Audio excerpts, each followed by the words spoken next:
Hello and welcome to the Give and Go. I am producer Rudd here with my boy Soltero. What's up, guys? Guys, as you can tell, Reynoso isn't here today. He's not here. He's not here, But in his absence, we wish him the best. Reynoso is at an undisclosed, unmarked location, but we know that he's having fun. He's having fun. No, I want the viewers to know exactly where he is.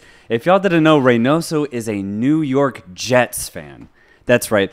Born and raised in Texas, and the man is a fan of New York franchises. I'm talking about the New York Knicks. I'm talking about the New York Jets.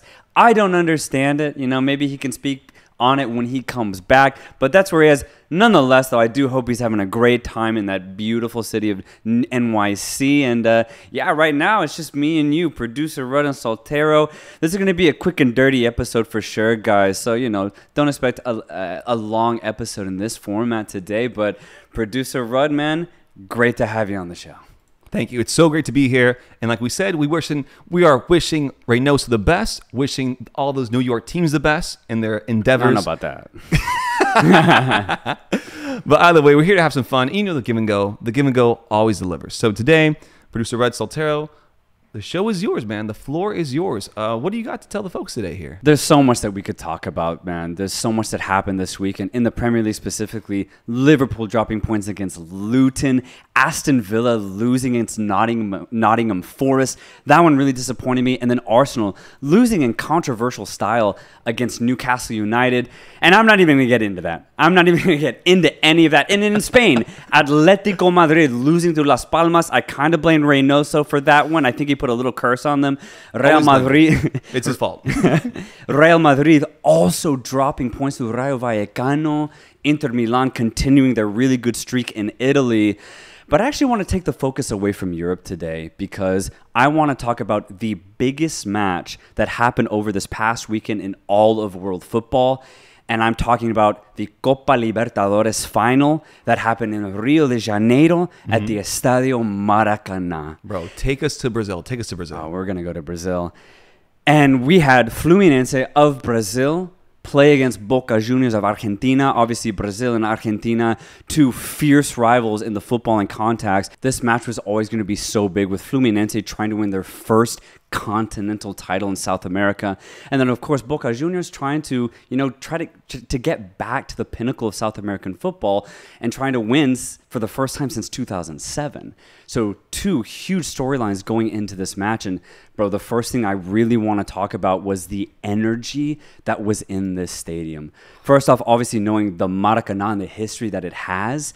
But, dude, through the television screen, I could feel the energy and the passion that was displayed in those stands, bro. Wow. It was ridiculous, the amount of love that you could feel, especially coming from the Fluminense fans.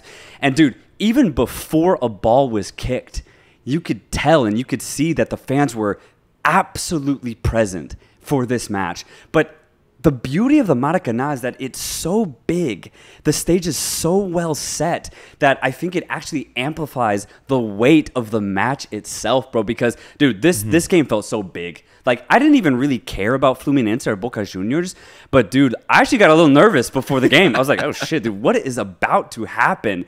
So I honestly, what I got from that is I need to make a pilgrimage down to Brazil, down to Rio de Janeiro, and go see a game at the Maracanã because, dude, even before the match started, there was just an incredible energy around the stands. And the camera pans to the tunnel, and the first player that I see is Marcelo. No way. The legend Marcelo. And in that moment, I realized there's just no way that Fluminense were going to lose. Marcelo is a certified winner.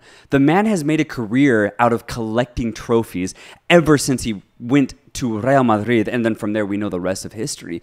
Obviously, as a veteran now, he doesn't have the same impact that he did back in Europe, but just to have that presence, to have that experience, and for Marcelo, dude, he just doesn't lose. There was just, I just really couldn't honestly see a scenario where Marcelo loses a final. Truly, truly. And in that moment, I was like, oh, okay, Fluminense, I don't know how, but they're going to get the win here. And then right next to him, 40-year-old Felipe Melo. 40 years old in a starting position. That's a veteran right there. And I was just like, holy shit, man. I saw that man start for Brazil 13 years ago in South Africa, and he's still starting at the highest level in South American football in a final. Absolutely ridiculous, and obviously the experience that he brings there is just is immense for this Fluminense team.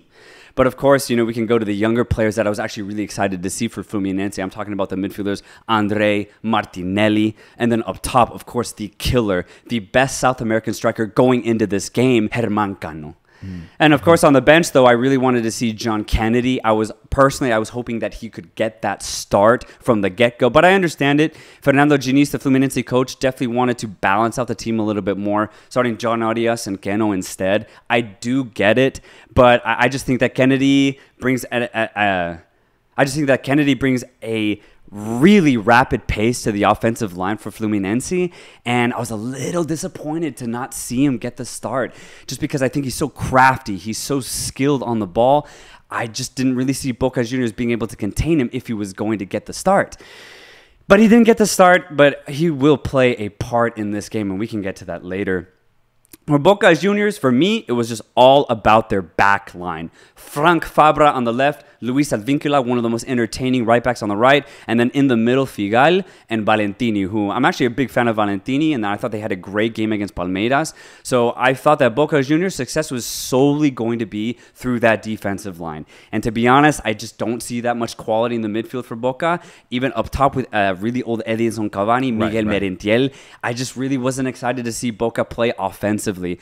Of course, so they did have Valentin Barco, left midfielder, workhorse of a midfielder for sure. I thought he had a great performance against Palmeiras. And for me, I was looking for him to be the guy to actually produce any sort of impetus for Boca going forward in this game. So all these little player storylines were set up perfectly to just have an insane final in Brazil. Fluminense, Boca Juniors. So now let's get to this game analysis, bro, because my God, was I excited. I couldn't even imagine if you were a fan of Boca or Fluminense, dude, because seriously, I didn't even really care about these teams, but this pre-match build-up was just way too hyped to ignore, bro.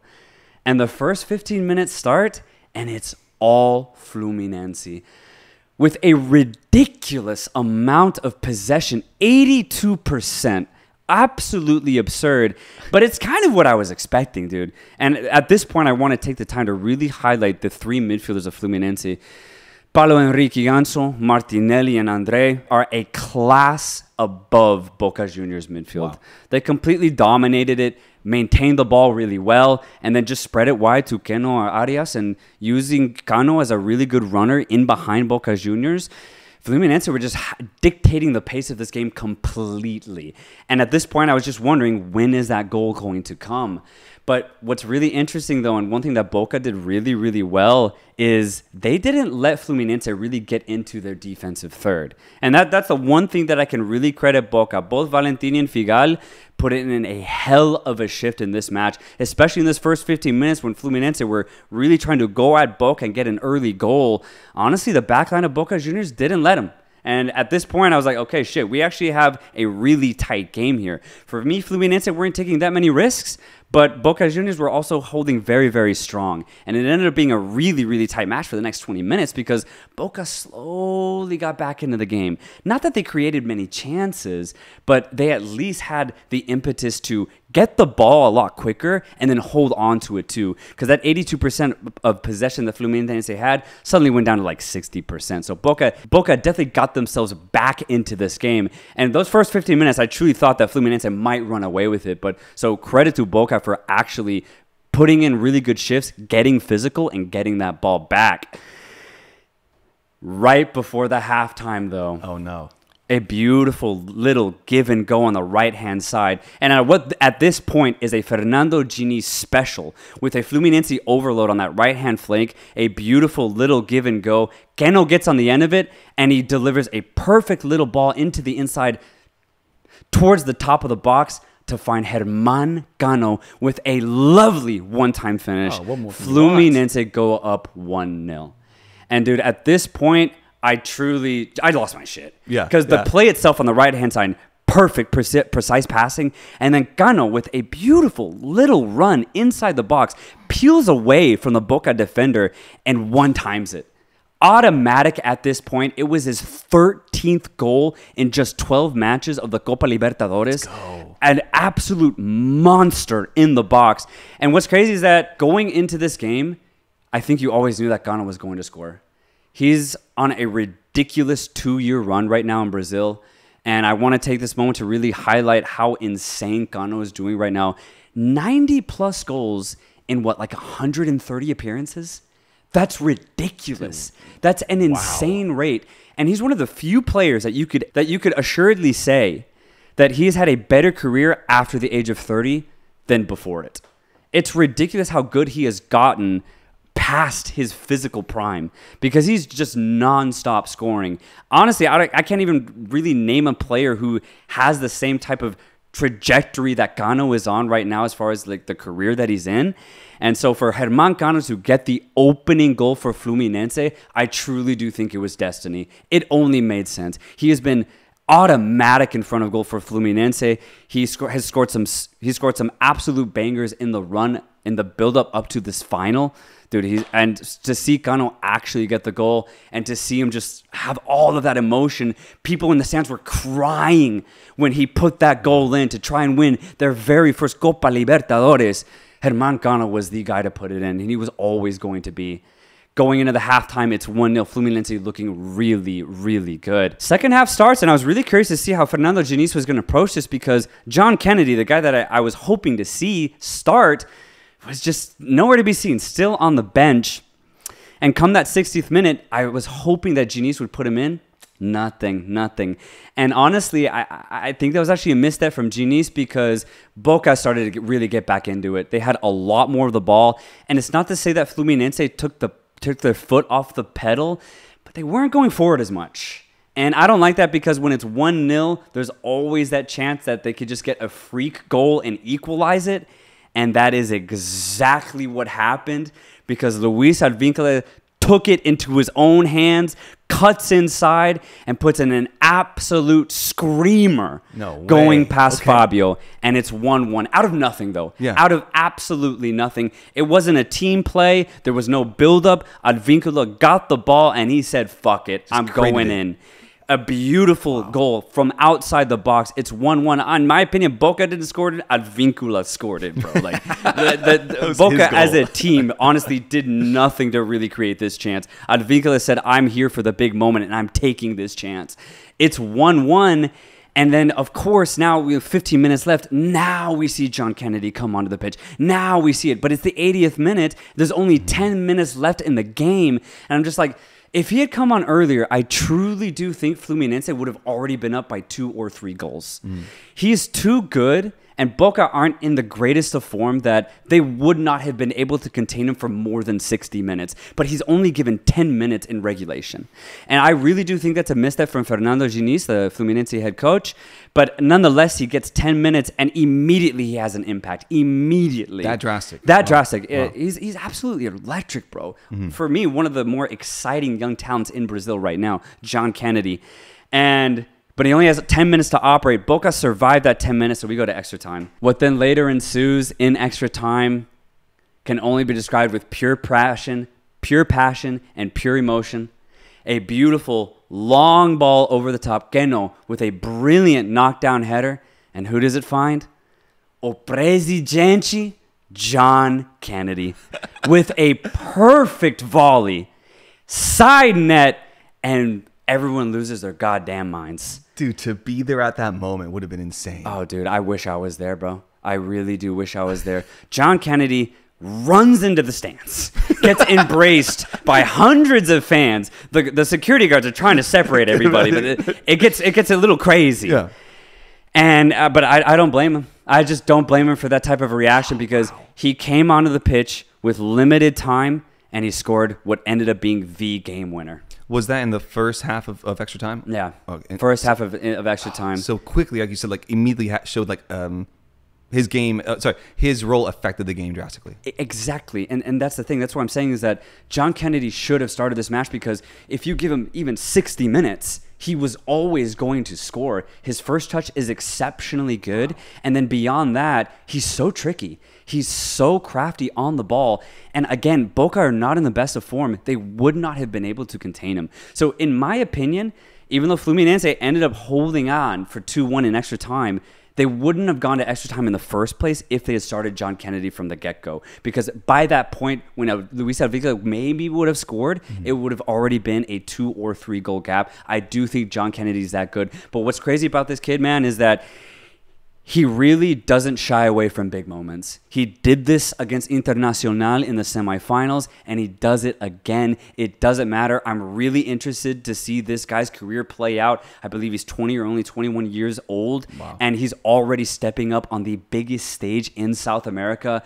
I hope he gets to move to Europe very soon, because I think no matter what team he goes to, he is going to have a very good impact. One of the more exciting and electric offensive players, I think, right now in South America. So it's really exciting to see. And just for John Kennedy to get that insane goal, it was just beautiful to see. He ends up getting a second yellow card, though, and gets sent off for the celebration, which is crazy. No. He scores the goal and then gets a red card for it, essentially. And it's funny because none of the Fluminense players were mad at him. They were like, look, man, we get it. Yeah, you had to celebrate. But yeah, they end up holding on. Wow. But, dude, football can get so emotional out on the pitch, man, because the last 5 minutes was just raw emotion. There was the tactics went out the window.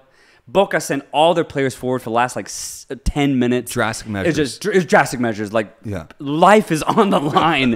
And Fluminense just said, all right, let's defend this. Mm-hmm. They end up doing so, and Fluminense end up winning their first Copa Libertadores in their club's history. And, dude, Felipe Melo, Marcelo were in tears. These veterans, and Marcelo, who has won, 5 UEFA Champions Leagues, and to end his career this way, going back home and winning it, with his boyhood club, insanely beautiful. Storybook ending. It's storybook ending. Wow. And for Felipe Melo, too, 40 years of age, Fabio, who's 43 as the goalkeeper, to do it for their club, it's so special. It really is so special to see. And then beyond that, they're at home. They're in Rio de Janeiro. And that what a crazy way to win your first one. Seriously, what a crazy way. And Fernando Diniz, who's the Brazilian interim coach right now, who just hit the scene with his, unorthodox tactics, for him to win it too, also just amazing to see. Fluminense gave him a chance to lead this team, and he did exactly that. Boca Juniors, I think, did as best as they could, but they definitely were the second best team on the day. Honestly, they really didn't have much going forward, as I highlighted at the beginning of the game. Cavani was really bad. Edinson Cavani was really bad. There's no other way to put it. Valentin Barco was poor. All the players that they needed to be good offensively were non-existent. Didn't show up. They didn't show up. Yeah. But the backline did, and that's why it was so tight for so long, because Boca's defense actually did show up. But yeah, offensively, Boca were really, really poor. And for Fluminense, honestly, they didn't dominate Boca, because like I said, I do think that Diniz went with a little conservative type of offense to start. But they ended up getting the win. They were the better team. And, dude, I'm just so happy. For Cano's storyline, for John Kennedy, who's on the opposite end of that career, who's just starting his, to get the game winner. For Marcelo, for Felipe Melo, man. Fluminense had a really, really special day on Saturday. And just to witness it, to be a part of it, is just absolutely insane. And if you were there, oh, my God, man. Oh my God! I need to go to a Copa Lib final, man. I really, really do. We all need to go. Give and go trip, man. Give and go trip. Give and go trip. That's insane what you're saying, because from all perspectives, right? So from Marcelo, this is his highlight, final diamond in his crown of trophies. Exactly. As his career, goes into its sunset period. Yet on the sunrise, you have John Kennedy, and it's crazy that the same experience, but on completely different trajectories, career-wise, right? Yeah. But then also what it means to the fans, the people that were in the stands that day. You have fathers, mothers, grandchildren. You have so many generations waiting years, decades for a win like this, believing, no, son, next year, no, my daughter, whatever. Just hey, we'll get him this year. Finally, it happens, and what a gift to be given from the club to the city. Exactly. That's what I'm saying, is that before the game even started, I could feel that. I could feel that these fans were like, holy shit, we made it. We have a chance. Like, we have a chance here. Yeah, yeah. And they did it. Wow. They pulled it off. Clarify me, does this then fulfill or negate Reynoso's prediction that the Brazilian team would win? Oh shit, yeah. Is that this? Let's bring some finality to Reynoso's prediction that he made, I believe, during the round of 16 stage of this tournament. So Reynoso famously said that a Brazilian team would not win the Copa Libertadores. Fortunately, that actually ended up happening with Fluminense lifting their first title. It goes back to what I said when he made the prediction. I do just think Brazil as a league, as a country, is a class above any other South American country, just from a league perspective. Obviously, Argentina have an incredible national team, but I just do think the Argentine league, the Chilean league, the Ecuadorian league, while they can produce some good teams, I think that Brazil is just always a class above them. And not to say that an Argentine team can't get it, because they did, right? Boca Juniors were able to get to the final. But I think no matter who they face, it's going to be a Brazilian team, and I always see a Brazilian team winning it, at least right now. That's where we are right now as far as South American football in 2023. Brazilian football is just better. How would you say it affected playing home for Brazil? Being at home, and Reynoso's take aside, just Fluminense as a club, I think, are better than Boca Juniors. You play this game 10 times, I think Fluminense win it minimum 9 times out of 10. I really do see them as that much better. But I think there are better teams out there, though. I think Boca Juniors got, not lucky, but they got to this final through sheer will. Whereas Fluminense also got a little lucky, but they were a little bit more technical in their victories. Boca Juniors just kind of like brute forced it. And it can work. It obviously did work for them to get to this final. But I think once you actually face a little bit of class, a little bit of quality, I think it's going to be tough to win it. That's why I just think that Brazil in general will always have that advantage. They'll always have the quality advantage over their South American opponents right now here in 2023. Yeah, so to finish, congratulations to Fluminense. What a special moment for the city, for the club, for the people to lift your first continental title. It was a crazy game of pure emotion, pure passion, and some insane moments. And then also just very quick shout out to the Copa Sudamericana winners who played last week. We didn't talk about it. I do want to highlight that just very quickly. Liga de Quito got a very tight win in a penalty shootout against Fortaleza. They too deserve some credit here because they played a very good game, a very physical one where there wasn't a lot of space, and they ended up getting the victory there. So Liga de Quito, Fluminense, congratulations, as they are the 2 continental winners in South America.